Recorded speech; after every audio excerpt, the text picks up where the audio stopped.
Top quality और consistent performance के लिए सिर्फ सिल्वर पंप नाम याद रखना। સ્ટોક સ્પેસિફિક નજર કરો તો આજના દિવસે જો માર્કેટ બેંક નિફ્ટી કરતાં નિફ્ટી સ્ટ્રોંગ છે. એની પાછળનું કારણ હોય છે તો એ છે નિફ્ટી આઈટી. સવારથી જ આપણને ખ્યાલ છે ઇન્ફોસિસના સમાચાર હતા બાયબેકના, એ બાદ સ્ટોક 3% મજબૂતીમાં ઓપન થયો, અત્યારે 5% મજબૂતીમાં કારોબાર કરી રહ્યો છે. બીજો વિપ્રો, ટેક મહિન્દ્રા તમે જો નિફ્ટીના ટોપ ગેનરમાં જોવા મળે છે. ડૉક્ટર રેડ્ડીમાં મજબૂતી છે 3%ની, અને અદાણી પોર્ટ્સ પણ છે કે જે મજબૂતી બતાવી રહી છે. 50માંથી 30% સ્ટોક 30 સ્ટોક પોઝિટિવ છે, એટલે કે 60% રેશિયો હાલ પોઝિટિવ જોવા મળી રહ્યો છે, પરંતુ ઓલ થેન્ક્સ ટુ આઈટી. તો એક વખત એની ઉપર રિવ્યૂ જરૂરથી બને છે. તો નિમેશ સર તમારી પાસે આવીશ નિફ્ટી આઈટીને લઈને. તમે ઓલરેડી બેંક નિફ્ટી ઉપર તો તમારો વ્યૂ થોડો ધીરે ધીરે પોઝિટિવ કરી રહ્યા છો. જો માર્કેટમાં ખરેખરમાં જો શોર્ટ કવરિંગ અહીંયાથી કરવું હોય તો બેંક નિફ્ટી અને આઈટી બંનેને પેરેલલ ચાલવું જરૂરી છે. કોઈ એક ચાલશે કોઈ એક નહીં ચાલે, તો આ જ રીતે આપણને એક કન્સોલિડેશન જોવા મળી શકે. તો સર નિફ્ટી આઈટીમાં આજની તેજી બાદ તમને કેટલો કોન્ફિડન્સ છે, અને સ્ટોક સ્પેસિફિક તમારી કોઈ રણનીતિ હોય તો સર એની પર પણ વાત કરીએ સર. નિફ્ટી આઈટીમાં આજની તેજી પછી મને ઘણો કોન્ફિડન્સ આવી રહ્યો છે.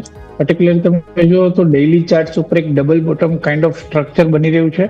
પ્લસ તમે વેલ્યુએશન વાઇઝ જુઓ તો વેલ્યુએશન વાઇઝ પણ 5 વર્ષના એક હિસ્ટોરિકલ એવરેજ વેલ્યુએશન ઉપર જે છે સ્ટોક અત્યારે ટ્રેડ થઈ રહ્યું છે.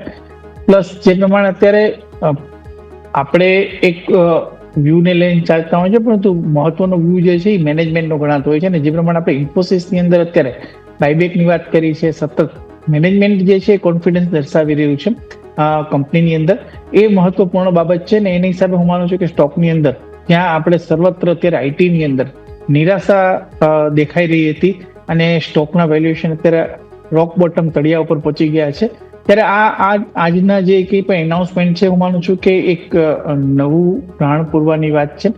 અને ડેફિનેટલી હું માનું છું કે આઈટીની અંદર અહીંથી એક ચાર્ટ ઉપર પણ એ જ ઇન્ડિકેટ થઈ રહ્યું છે, ટ્રેન્ડ રિવર્સલના સંકેત મળી રહ્યા છે.